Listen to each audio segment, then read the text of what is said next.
Не можам да ги коментирам личните чувства на Стево Пендаровски, вака премиерот Димитар Ковачевски го оцени песимизмот на македонскиот председател, дека наредниот период во собранието ќе поминат уставните измени. Зачудувачки Ковачевски него не слушнал ставот на Пендаровски. Околу ставот на председателот Пендаровски не знам за кој точно негов став се работи.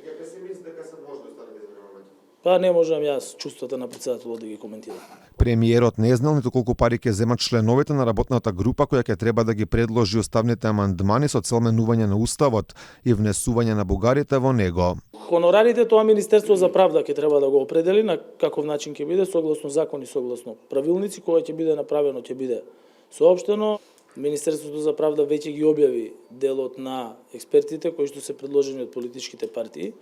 Во текот на наредниот период тие ќе ги објават и експертите кои што доаѓаат од академската фела доминантно и од стручната, односно оние кои што се занимавале со уставната проблематика во пракса. Пендаровски е на ставот дека во моментов нема потреба од лидерска средба на тема уставни измени, иако бил отворен за такво нешто. Вели целосно биле спротивни ставовите на двете страни и не гледал начин за нивно приближување. Ако некој сака да разговараме за хрватскиот модел, така наречениот хрватски модел, другава страна вели, таа работа сме решиле пред 20 кусур години. А ако првава страна вели да разговараме за бугарите во устав, зашто да не, бидејќи тоа е главна претпоставка да продолжиме кон Европа, другава страна вели не.